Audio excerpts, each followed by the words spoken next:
Hi, I'm here with Bija.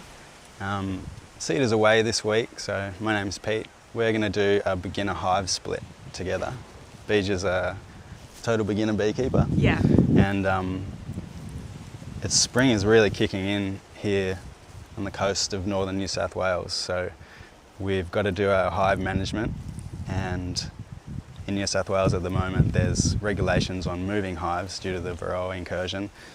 So splitting is a really good way to take care of your spring management and stop the bees from swarming and hitting the trees. And you want to keep all your bees on your place. So we're going to jump into this yellow hive because yesterday afternoon I could see it was really busy. You can check in the back window here. You can see all that honey and also so many bees just packed in there. So I could also see around the front entrance of the hive, the bees were actually hanging off the front landing board in this little festoon that they do. So that's a sign that either it's quite a hot day or they're just really overcrowded and they might swarm soon. So we'll just take the roof off. Bija, do you want to hold the smoker? Yep. Oh, so I should say too, I've got a brood box here that's empty. I've got all my empty frames made, so they'll replace what we split out of here and into here, and we'll figure that out as we go. So I'll just pull this super off. Oh, I should put my hood on. It's a really good idea to wear protection if you're a new beekeeper. You can see Bija's got her full suit on and gloves. Do you want to just blow a bit of smoke in the entrance around there, Bija? Just straight in there. Brilliant, that's good. All right. Keep going? No, that's enough. Okay. Just a little bit. I'm just going to try and go above the queen excluder, but sometimes the bees stick it all together and you have to go below. I'm just prying it apart, lifting it up. You can see the queen excluder stuck to the bottom of the super, so I'll just lift it all up. Now you can, I like to lie it on its end like that. You can just stick it on your inner cover if you want to. But I find this way the bees are just out of the grass and stuff. You want to be really careful to look at the bottom of your inner cover if it comes off with your super, because you may find the queen there and you don't want to lose her in the grass. Peeling this off can be a bit tricky without flicking all the bees off. You can see lots of drones on the underside. How heavy, Pete, do you think that, how heavy is that box that you've just lifted I up? reckon it was at least 25 kilos. It seemed pretty heavy to me. Yeah, it did. And that it's full of honey, I guess, and Really each frame's got 2 to 3 kilos of honey in it.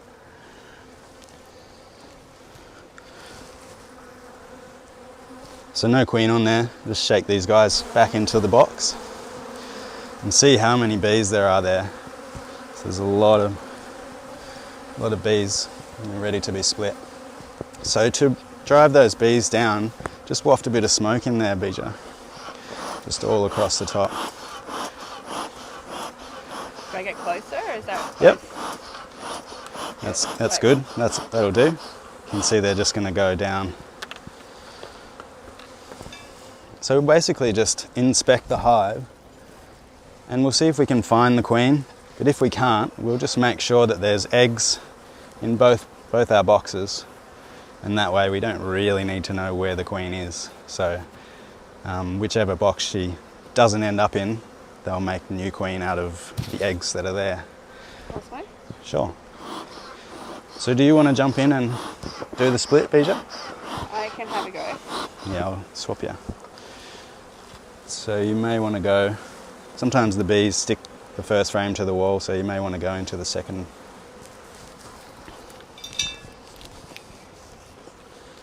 So get the J hook of your tool and stick it down this slot in here, just into there, and then lever backwards.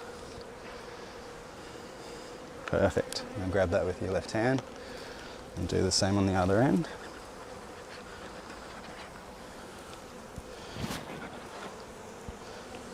Just in this one. Yep, that's it. In there? Yep. And now get your fingers under that and pull out really, really slowly, really slow. When you pull out fast, these bees get rolled against each other and it really annoys them. You can see all the bees festooning along here. So what we're looking for is the queen, but also I'm just touching the bees to move them out of the way. You can just blow on them as well. You can see underneath them. So we're looking for brood and we're looking for eggs. So in this little patch down here, you can see some drone brood. It's that convex capping that sticks out a little bit because the drones are quite big in their cells, and all through here we probably will find eggs. I can't quite see because the sun's in the wrong spot for me. Can I have a little look? Mm-hmm. So if you want to try and see down the cells, a good trick is to get the sun over your shoulder. And if you don't want to look in the sun and ruin your vision, you can look for your shadow on the ground. So I can see eggs and larvae all through here. This is quite a good frame to put into the split.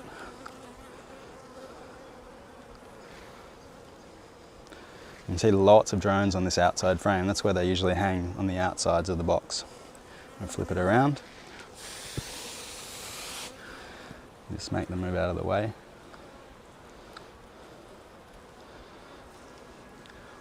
Alright, I can't see the queen anywhere. So I'll give this frame back to you, Bija. And we'll put it into our box. Pete, just a question coming on that frame when you said this is a good frame for the split. Is what makes it a good frame? Was it the brood that you saw? Yeah, for this particular split we want to make sure that, because we don't necessarily want to find the queen, we want to make sure that there's lots of nurse bees and lots of open brood, meaning eggs and larvae. So that, just straight in. Doesn't matter where? Not at the moment, we'll sort it out. Because it's got lots of bees on the frame, also it's got eggs and open larvae, it's a good one to start with. Okay, yep. So nurse bees are the bees that are going to be on the brood usually, and the forager bees don't necessarily look after the brood, so they hang on the honey frames generally, as a general rule, end up in the super. So we'll go to the next frame. I'm guessing this will be just mostly honey in this end one, so we'll go in here. Big then? Yep. So we get it down that slot. Yeah. Yep, and lever back.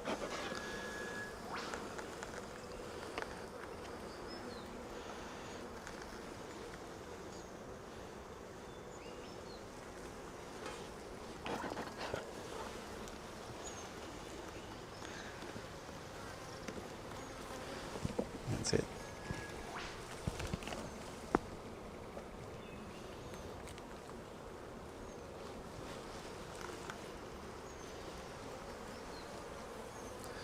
So I can see lots of nectar in this frame. This clear liquid means that they're actually bringing in fresh nectar.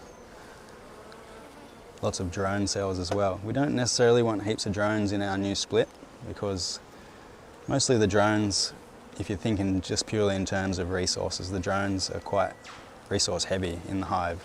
They're very big and they eat a lot of food. So we want to keep them where there's a lot of food for them, mostly in the parent hive. But we'll keep looking for the queen.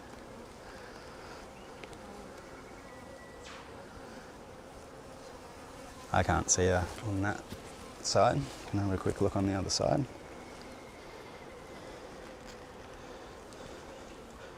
Lots of bees.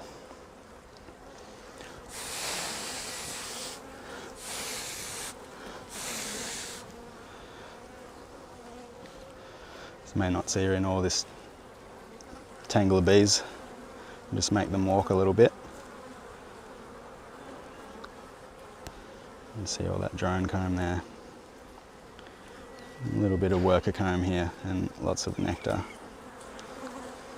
Pete, have you ever done a split where you actually haven't spotted the queen? Yeah, that's sort of what we're doing today. If we don't spot the queen, then that's okay. We've just got to make sure that there's eggs in both our boxes, and wherever the queen doesn't end up, then the bees will make a queen out of one or a couple of those eggs. And Clever then- little thing. Yeah, and then once she emerges, so that takes 16 days. Once she emerges after day 16, she'll then wait a week while her exoskeleton hardens up and her wings develop and dry out, and then she'll fly out to mate with a whole lot of drones at once, and then she'll come back to the hive and she'll stay there for the rest of her life or until that hive swarms. The drones that she mates with, Pete, are they drones from this hive or are they just random dudes just hanging out looking for a good time? Yeah, that's right. They're definitely random dudes. All the drones from the area fly out every day around kind of lunchtime to... They don't like the early start, you know. No, they get up late. They just hang out. But they all fly to a spot, and we don't know how they know where to go, but they all fly around in midair. You got that, Bija? Yeah. Cool. And wait for a queen to mate with. And if they don't mate, they come home. But if they do mate, they die. So it's a pretty brutal existence for the drones. So you can see in this frame lots of capped brood, and that is great for our split. As long as we've already got eggs in there, that's really great for our split because that capped brood will emerge soon and get that split really going. That's what we want, lots of bees in there to get going. We want the critical mass of bees so that colony isn't too weak while it requeens itself. So you just want to flip that around. Here's a good tip to flicking it around too, by the way. If you put it on its end like a door and spin it around like on a hinge. There you go, try that.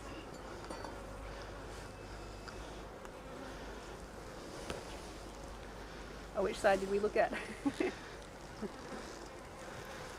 And then you can, if you want to, hold it upside down if it's uncomfortable or whatever. And as long as you usually keep the frame in plane with gravity, if you've got naturally drawn comb, sometimes the bees don't stick it to the bottom. They have on this frame, so it's pretty strong. But sometimes it really wobbles if you hold it flat and it can fall out, so you've got to be careful. Still just looking for the queen as we go, but as I said, if we don't find her, it's okay.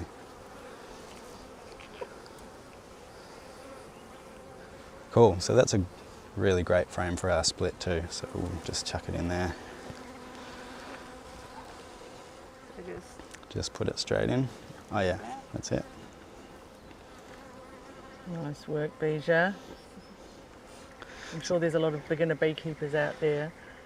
So Bija's moving really slowly and carefully, which is perfect for what you want to do around your bees. And the gloves are slightly big, They always get caught. but I've just got the slightly too big a size for me. So we'll go into the next frame. So we've got 8 frames in our hive, and depending on how strong they are, we can split as many or as little frames as we can to balance out the populations a little bit. You do remember that we've got tons and tons of bees, worker bees, up in our super as well. So if we're splitting out nurse bees, those nurse bees will generally get replenished as long as the queen's in there. So we're just going to take 4 frames today and put them in our split. So it's basically half and half. And is that generally the numbers, Pete, that you would do, just half and half? Yeah, yep, generally. So if you've got a 7-frame flow hive, which is equal to 10 brood frames, then you would probably take 5 of them out.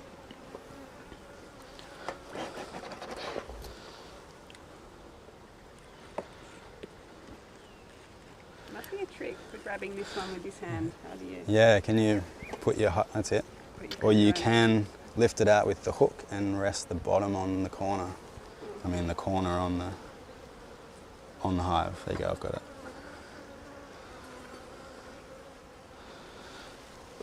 So this has got lots and lots of drone comb on it, so straight away I think we might leave this one out of our split, because we want to keep the drones in the old hive. Why is that, Pete? Why do you want to keep the drones in the old hive?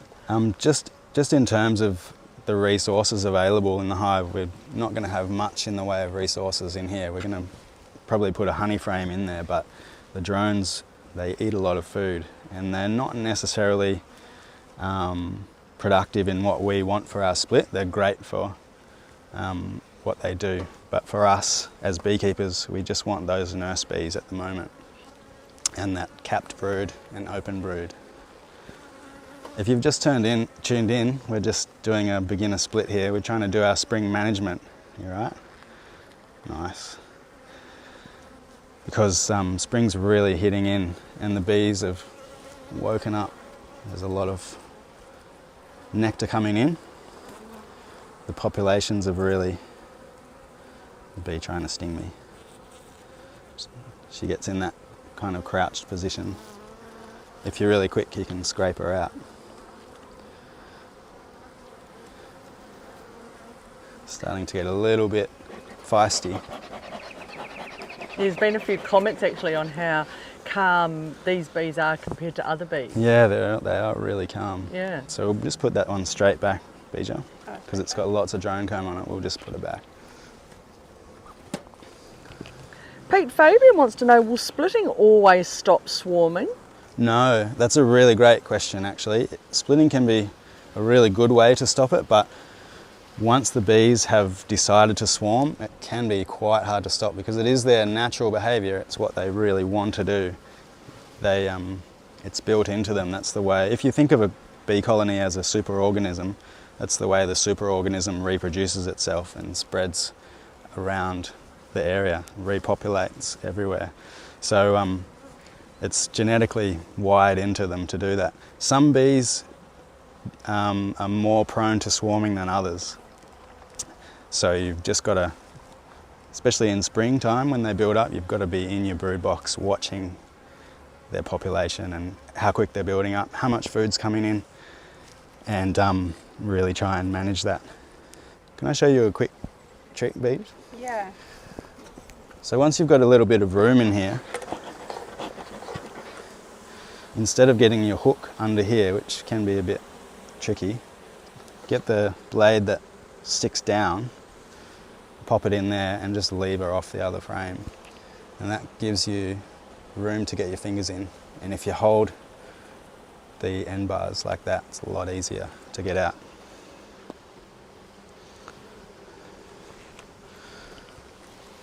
So that's a fantastic frame of brood. So you can see too, another good sign that your hive is getting ready to swarm is that the bees start what's called backfilling. So all this is capped brood, and the bees that have already emerged have left the empty cells, which then the worker bees have filled with honey in the brood nest. So once they do that enough, the queen runs out of room to lay, and that can trigger the swarming response. So if you're seeing that, it's a good idea to try and manage that as it comes up. Pete, Tiz is asking, is it ideal to have a similar amount of eggs and larvae to capped brood? Not necessarily. The nurse bees have to feed that open brood, meaning the eggs and larvae.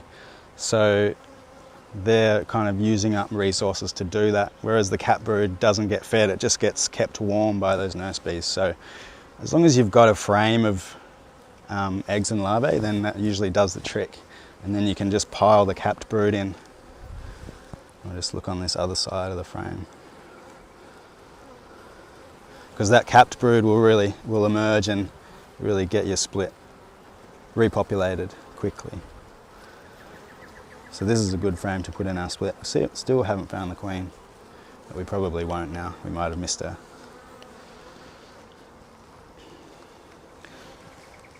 So if we have missed her, we just need to make sure we leave some eggs in the parent hive here.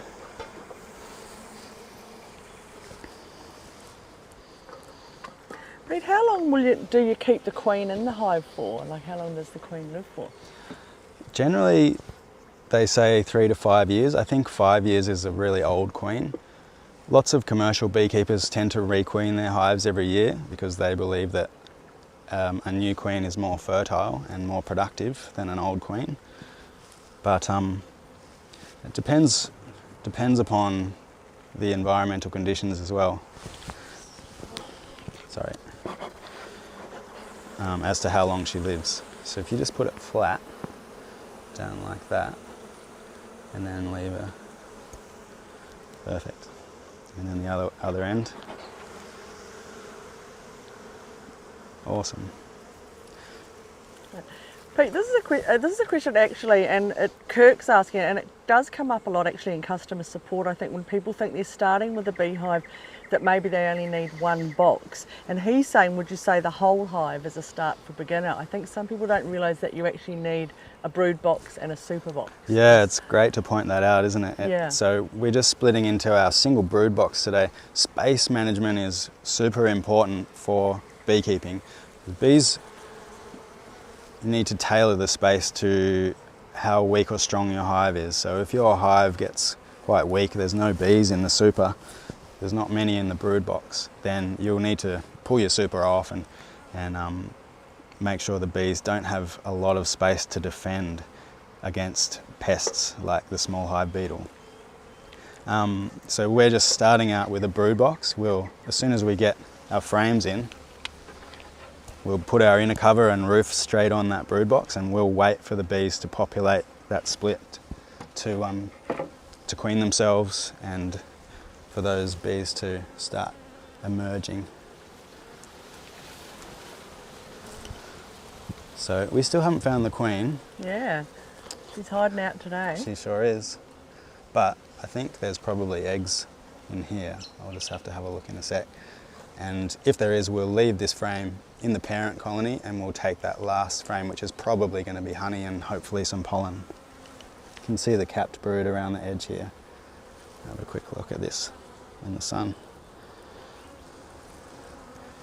How many frames would you normally move? So because this is an 8 brood frame brood box, we're just going to take half. So exactly half? Yeah. So I can definitely see eggs down in these cells here. So we just want to leave some eggs in this parent colony just because we haven't found the queen.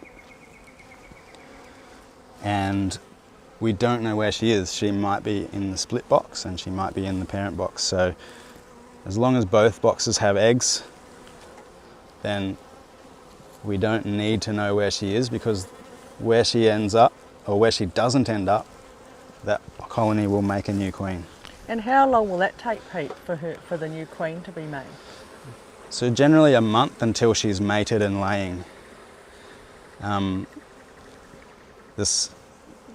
She's in a cell for 16 days. Maybe just use the hook. Oh yeah, got it. She's in her cell for 16 days, and then when she emerges, she waits about a week, and then she'll fly out to mate. Once she's mated, generally only takes a couple of days to do that. Then she can come back and lay eggs for the rest of her life. And so, Pete, if you say don't inspect the hive if you're going to leave for 16 days or waiting, will you know which queens ended up where? Oh, Can you tell? I don't mind inspecting the hive when they're building queen cells. I will generally come in a couple of days and into the split and make sure there are queen cells or eggs. So eggs hatch in 4 days. So if you come after 4 days, then if you don't see any eggs, then you know the queen isn't in that box. That's quite a good way to tell. Yeah, right.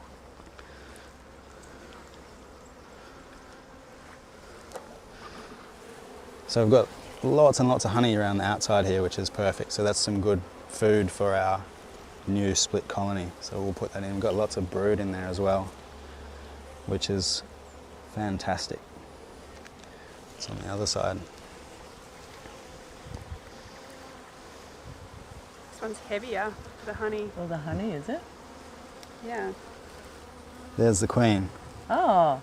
So we chased her across the box, I guess.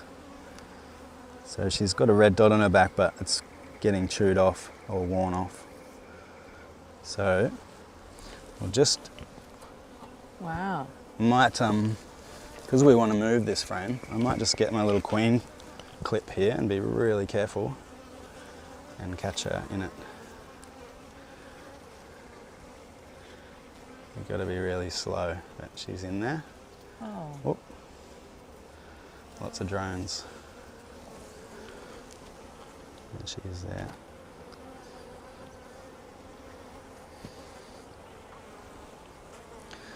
So generally you can also pick the queen up really quickly by the wings, but got to be really gentle. If you want to try that, I recommend practicing on drones first. Oh, I dropped it. Huh. I'll get my left hand. Good idea too, isn't it, Pete? Because the drones don't sting. That's right. I'll get my right hand, it's a lot more calibrated.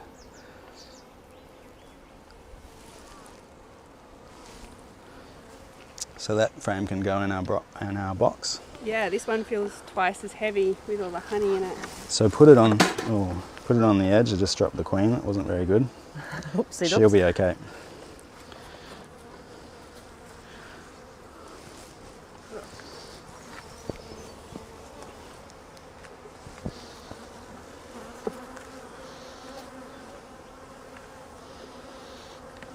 Yeah. Just got some honey. And gloves. So we'll squeeze all our frames together in the middle of the box because we don't necessarily want to split our brood nest up because we've got lots of brood in here. The bees need to sit on that brood in a cluster and keep it all warm. So we don't want to put a frame in between because it can make it hard for the bees to move between frames. So you do have to be quite careful doing this though, putting in blank frames, because these frames are designed with bee space in mind, meaning two bees can cross back to back in between when the combs are built. But because there's a big blank space, the bees will just fill it in. Sometimes they can draw a comb across like this, called cross comb, and then when you go to pull it apart, it makes a huge mess and it's really hard to do any beekeeping. So I recommend going in when you're going to go check your split, go in a couple of days and just make sure the bees are drawing straight. So they'll festoon, they'll hang off each other like that, and that's the way they'll draw their comb. They hang off this little top bar insert comb guide. Yeah. Pete, can you just talk a little bit about that? Because that's another really popular question we have about our brood frames where we don't use foundation, and that why do we prefer that, and why is it necessary to have foundation? And obviously for us we use comb guides. It's not necessary to have foundation because the bees just draw their own comb. Obviously the cross comb thing is a drawback of having no foundation. A foundation is a pre-prepared wax sheet that goes in this space that's got little hexagons printed on it. When you don't use foundation, the bees will draw their natural size comb of whatever they want to draw. So they draw different cell sizes for different applications. So I'll grab a frame out and try and point that out.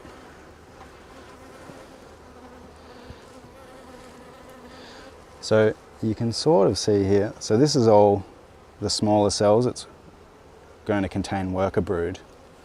These honey cells, especially down here, are a bit larger and they have a little angle to them so that the nectar doesn't fall out. They're really clever, they know what they're doing. And the other size cell they draw is a drone size cell, which is probably on this first frame here. So when they've got natural comb like this, they can draw whatever size cell they want. And there we go. I think there's some drone cells up the top. You can see here is a couple of what we call queen cups. So they're like little insurance policies for the bees. If the queen starts failing, they have these cells started already. They'll herd her around and just encourage her to lay an egg in these cells so they can then make a new queen in those cells. Because the queens are long and large, they need dedicated queen-shaped size cells. So does that mean, Pete, if you're using foundation, are the foundation sheets all the one size, and do the bees sort of manipulate them to make their own size? Or? No, the bees will just draw the size that the foundation is, and then they end up squeezing drone cells in off the bottom of frames and in between the queen excluder and stuff. If you see here, there's some drone sized cells, big chunky cells. Also some down here, some open ones. So you can see the different size, the bigger cells there compared to the brood cells over here. So it just really depends on what you want to do, whether you want to use foundation or whether you prefer to not use it. The bees will be fine either way generally. So now we've got that split done. Because we've found the queen, what we can now do, because okay, so we've got a lot of nurse bees in our split, but we also got a lot of forager bees. Now the nurse bees have never been outside, they don't know where they live. So if you stick them in another box, they just do their thing. But the forager bees have actually gone and done a little GPS flight, so they are geolocated to the entrance of their yellow box. And so if there's forager bees in our split, they'll fly out to get food and then they'll come straight back home to where they know their home is. So we'll lose a lot of our bees from our split. So what you can do if you've found your queen is you can shake more bees into your split, and that will boost the numbers of the split. So if you just do a really quite quick and vigorous shake, it's kind of the only time you need to be not gentle in beekeeping.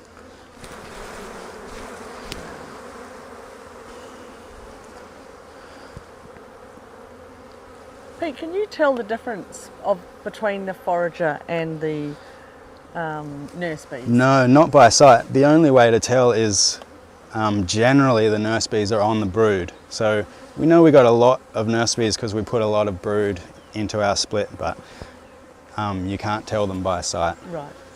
They don't wear different uniforms. They wear little hats. Little hats or capes. Do you want to have a shake, Bija? You want to try it? Oh, I'll have a go. Good on you, Bija. And she knows it. She's got the wrong size gloves for her suit, so she's doing pretty good with these gloves. She's doing amazing. That's got a lot of bees on it. That's going to be a really good frame to shake. Here she goes. Okay, so just a vigorous down, up and... Yep. Lovely. Oh, wow. Brilliant. And then just a little smoke will drive them down.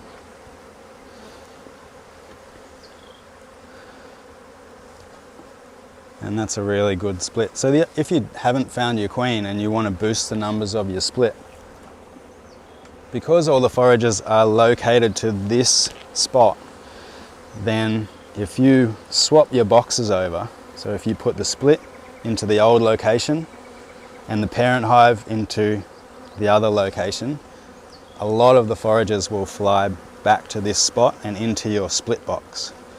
Because we've got really different looking boxes, we've got a yellow box and a brown box, they may just kind of mix up a little bit, but you'll still get a lot coming back to this spot and going into this hive. So that can be one way to boost your split if you haven't found your queen. So we'll just put our frames back in. Do you want to squeeze all these together? Pete, Tully's asking, so if the hive did swarm, does the entire colony usually go, or do they essentially split themselves? Great question. Yeah, that's what they do exactly. They split themselves. So the old queen, the laying queen, the one that we caught, will leave with half the colony. But just before that happens, the colony will make a whole lot of queen cells and they'll get left behind and emerge, and the rest of the bees that are left there will look after them, and one of those queens will become the mother of the hive. So the old queen will leave with half the bees, and we don't know how they decide who leaves and who doesn't. Is it better to have them close together when you do this? Like, is that ideal? Not necessarily. You can move your split far away, but it is handy when you're splitting into your box. We could make our split and then move it elsewhere down into another location here. But because there's regulations in New South Wales now about moving hives, it's a good idea just to put your split next door and keep it right in the same yard as you. Do you have the hive tool there?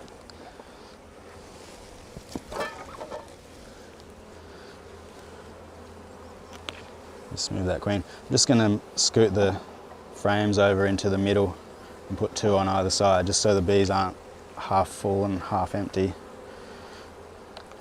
I'm just levering off the side of the box. Oh, I see, Pete. So you're doing it the same setup that you did on the split, the 2 newies on the outside. That's right. Yes, please. Great. That's it. Thank you. So I'm just scraping my hive tool down, contacting the box so that no bees get caught under, hopefully, and levering everything across. Whoops.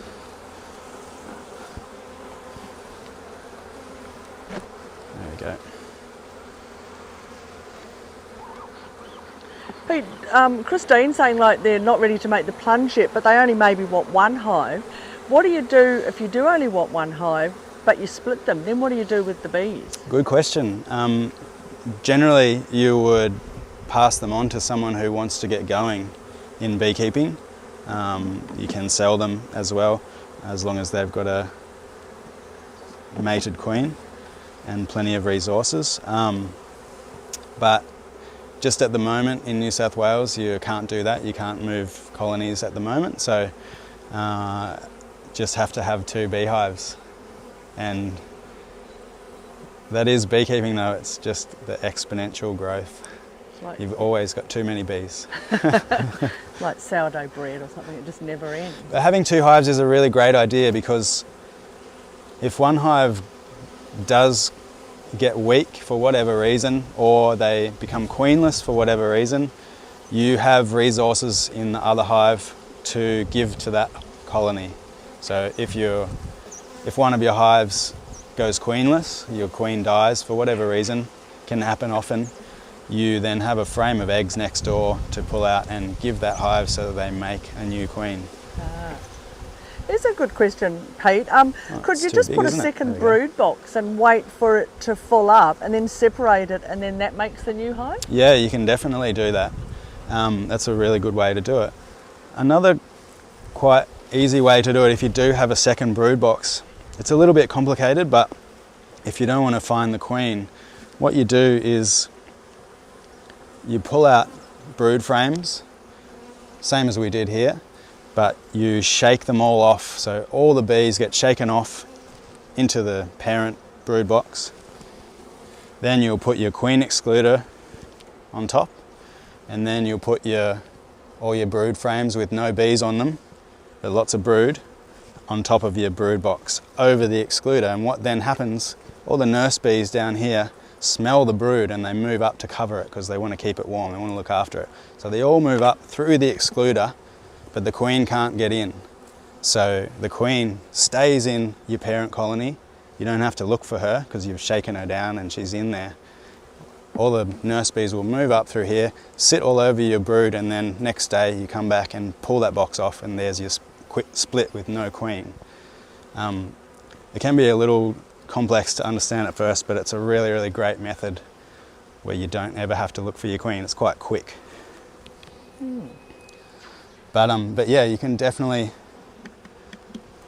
fill up another brood box, so then you've got a pretty monstrous hive, which is great for depending on what climate you might be in. Do you want to release the queen bees? I'll just blow these worker bees off, and I'll just say too, this little queen clip lets worker bees in and out, but not the queen. It's just got the same size holes as the queen excluder. So don't shake these bees off, because you don't want to shake your queen.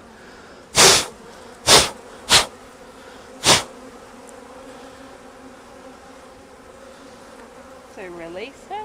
Yeah, so just put her on one of these drawn frames, and so there she is, just there. It can take a long time sometimes.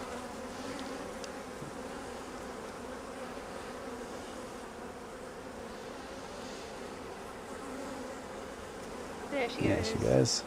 She just went straight down. Then you can shake those off. Perfect. So these are really handy little tools if you find your queen and you don't want to put her somewhere. There you go. Nice. Right. So now we've got a fairly well populated split over here, and we've reduced the numbers in this box so that hopefully they won't swarm. But bear in mind that if they do decide to swarm, it can be kind of difficult to stop them. So we didn't find any queen cells. Sometimes if you go into your parent colony and they're just about to swarm, you'll find queen cells. And so in that case, it's really crucial that you then split them and you put your queen cells into the box where the queen isn't. So it kind of complicates the issue, but the queen cells are what will tell you that your bees are about to swarm quite quickly. Pete, here's a bit of a question from Kenyon. He's there in Maine. Did a brood. They ran 2 brood boxes, and they put on the flow super when the second brood box had 6 brood frames fully drawn. The bees never took to the super and ended up swarming after 3 weeks with the flow super on. Any ideas on or suggestions on what happened there? It could have just been the season. You may have had quite swarmy bees. Some bees will go straight up into that super in a day. Other bees will leave the super alone, for weeks and sometimes even months. So it can be a real just luck of the draw what your bees are going to do. To encourage them to go up into the super, you can grab some wax, so some what we call burr comb, for instance. This stuff here, and scrape it off with your hive tool and just jam it into your flow frame, straight into the cells of your flow frames, and do that across each of the flow frames. Just jam it in there, and the bees go up and say, hey, this is not supposed to be there, and they'll pull it out and tidy it up. And that'll just get them aware that that super's there, and they'll go up there. A question often comes in, Pete, on our queen excluders, why we prefer to use the plastic rather than the metal. It's just lighter, I think, is the reason. Yeah, thanks. It's just lighter and a little bit more kind of easy to handle. Great, that's enough, thanks. And so we'll just try not to squash any bees here. Unfortunately, it's almost impossible not to squash a bee here and there. You can use a bee brush as well. I think we have one here. I'll just use my fingers because it's quicker, but the bee brush works really well.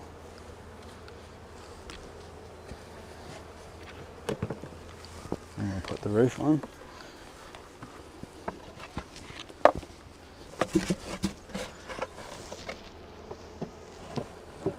So how long will you leave it, Pete, before you come back and have a little check on this hive? I reckon we'll leave it about 4 or 5 days, Yep. maybe up to a week, and hopefully we'll see some queen cells in here.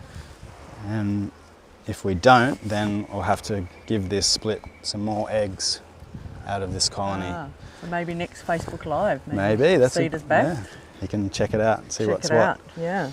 Yeah. Like I said before, if you haven't found your queen and you've made what's called a walk-away split, which is basically what we did. If the queen isn't in this box, then you've got to make sure there's eggs in here. If the queen isn't in this box, got to make sure there's eggs in here so that they make a new queen. And that way you don't ever have to find her when you're splitting. When you come back, the eggs that she's already laid will hatch out in 4 days. So if you come back after 4 days, you don't see any eggs in one of the boxes, you know your queen's not there, so she must be in the other box. And you should start seeing queen cells anyway. But Patricia's asking, Pete, had thought that if you split the hive you needed to buy a new queen, just to make sure, you know, is it okay, like you've just saying, just make sure that the babies are there. What is the success rate of a new queen hatching? It's pretty good. Generally it's life and death for that colony, so but to be able to make a new queen, there is a lot of danger involved with the queen going out to mate, however, so that's kind of where it can fall down, is when the new queen goes out to mate, she may get lost, she may not make it back to the hive, she might get eaten by a bird. And then that's basically their only chance. So then you've got to go in and give them some more eggs. Yeah, I totally forgot to talk about buying a queen. So that is another thing you can do, but you really want to make sure you know where your old queen ended up, because you don't want to put a new bought queen into a colony where your old queen is.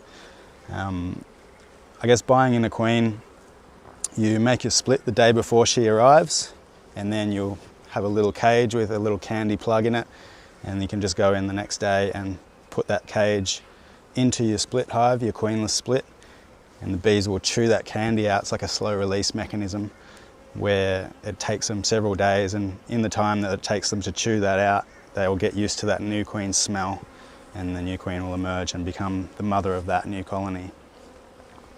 Do the queen bees sting, Pete? They can sting. They have a little stinger that doesn't have barbs. The worker bees have a barbed stinger that sticks into our elastic skin.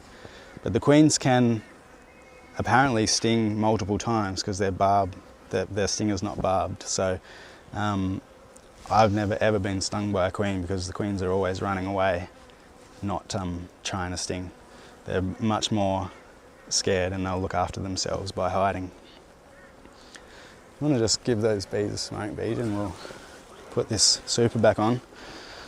And just over here too, please. So when you put the boxes on their end like this, you can see all these bees lined up on the bottom here.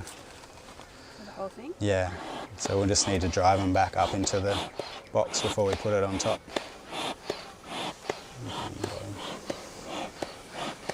Alrighty, that's probably good. Yep, that's really good, Beach. We'll just get them away from the edges.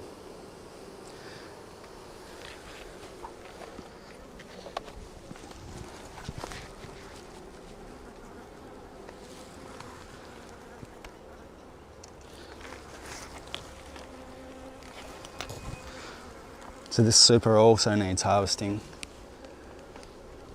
And because it's springtime, they're bringing in tons of nectar, which we saw in the brood box. If we take most of this super, most of the honey in this super, even though we split the bees, we know the queen's in there. This hive will recover really fast from us, like kind of weakening it out. So taking all this honey is fine at this time. If you're in a different season, however, you just want to watch how much honey you take because you really want to leave some for the bees. Oh, I'm puffing, that was really heavy. Yeah, they are heavy. It can be a bit of a two-person job, that. Megan's wondering, what are these white blocks that our hives are sitting on, Pete? They're called Hebel, and they're like a porous block. I don't actually know what they are myself, but they look kind of cool. Yeah. So this hive can this new split hive can just sit here and do its thing. We'll just leave it alone for 4 or 5 days a week. We'll lose a lot of our foragers as they fly out and return to their yellow box, but that's okay because we've got plenty of bees in there. And we'll just check in a week or so for some queen cells. And at what point do you add the super?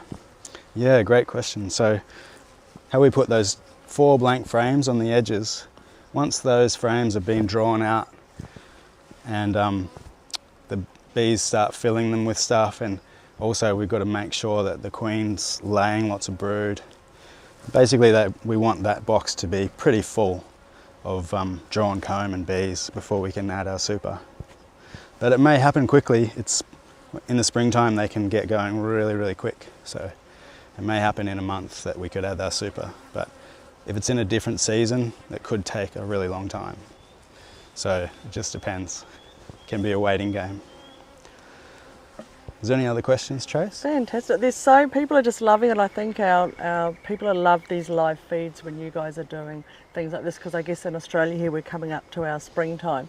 And so quite a few of the questions are, so should people start to do this in Australia in particular, I suppose, start looking to do their splits now?